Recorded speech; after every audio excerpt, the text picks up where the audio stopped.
আমি বিশ্বাস করি যত্ন এবং পরিচর্যার মাধ্যমে একটি জিনিসকে সুন্দরভাবে ফুটিয়ে তোলা সম্ভব। আর পরিশ্রম হলো সফলতার চাবিকাঠি। আমরা যদি পরিশ্রম না করি তাহলে তো সফলতা আশা করা যায় না। আসসালামু আলাইকুম বন্ধুরা। আজকে আমি আমার গরুকে গোসল করাতে নিয়ে যাচ্ছি নদীতে। তো এখানে আমাকে সহযোগিতা করছে আমার ভাতিজা মেহের আলী। তো ওর আরেকটা নাম আছে নূর হাবিব। তো আমি ওকে বললাম, তো আমাকে সহযোগিতা করছে এবং ক্যামেরাও ওই আছে, ক্যামেরাতে ভিডিও করে দিছে। তো আলহামদুলিল্লাহ। তো বেশ কয়েকদিন যাবত আমার গরুকে গোসল করাইনি। তো আমি আজকে নিয়ে আসলাম নদীতে গোসল করানোর জন্য। আমার বাড়িতে হচ্ছে মোটর নাই, সেই কারণে হচ্ছে আমি নদীতে নিয়ে যাচ্ছি গোসল করার জন্য। এখানে পর্যাপ্ত পানি আছে। তো কয়েকদিন আগে বৃষ্টি হয়েছে, সে কারণে পানিটার পরিমাণ আরও বেশি হয়েছে। তো আলহামদুলিল্লাহ এখানে আমি নিয়ে যাচ্ছি গোসল করাতে। তো গরু তো কথা শোনে না, তো একটু মাঝে মাঝে একটু শাসনও করতে হচ্ছে কাঁচা কঞ্চি দিয়ে। তো আমি এখানে নিয়ে যাচ্ছি গোসলের জন্য। আর এখানে বকনা বাছুরটি হচ্ছে প্রেগনেন্ট, ওই কারণে একটু সাবধানতা অবলম্বন করতে হচ্ছে। বেশি তো কিছু জোর জবরদস্তি করা যাচ্ছে না, এখানে পানিতে জোর করে নিয়ে যাওয়া যাচ্ছে না।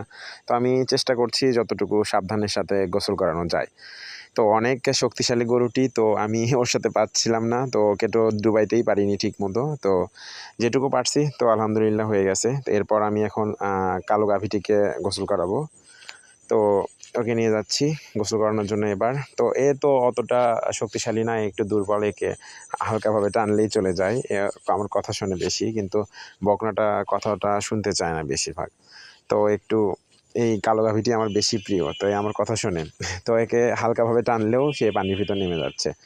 তো আসলে গরুকে মাঝে মাঝে গোসল করাইতে হয়। এখন তো শীতের মৌসুম, তো এখানে প্রায় 10 দিন পর পরে গোসল করালেও কিছু হবে না। কিন্তু আমার একটা গরুর একটা আমি জিনিস লক্ষণ খেয়াল করি, সেটা হচ্ছে আমার গরু যেদিন কাশবে বা কাশি হয় তখন হচ্ছে আমি বুঝতে পারি যে এখন আসলে এর গরমটা বসে গেছে। তো সেই দিন আমি গোসল করে তারপরে আমার গরুর কাশি ভালো হয়ে যায়।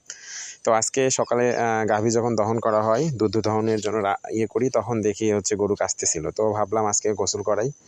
তো সেই কারণে আজকেই গোসল করালাম। তো আলহামদুলিল্লাহ গোসল করানো প্রায় আমাদের শেষ। এখন আমরা হচ্ছে ২ টা গরুকেই বাসার দিকে নিয়ে আসবো। তো আমাকে সার্বিকভাবে সহযোগিতা করছে সবটুকু কাজে আমার ভাতিজা। তো ওকে অসংখ্য ধন্যবাদ। সে আমার ক্যামেরাতে ভিডিও করে দিয়েছে, প্লাস হচ্ছে আমাকে গরু নিয়েও গিয়েছে আমার সাথে। তো আমি আসার সময় আমার সাথে আমি ২ টা একসাথে নিলাম। ও ক্যামেরাতে বলল আমাকে সামনে থেকে ভিডিও করে দেবে। তো সেই কারণে ও সামনে থেকে ভিডিও করছে, আর আমি হচ্ছে ২ টা গরুকে নিয়ে আসছি একসাথে।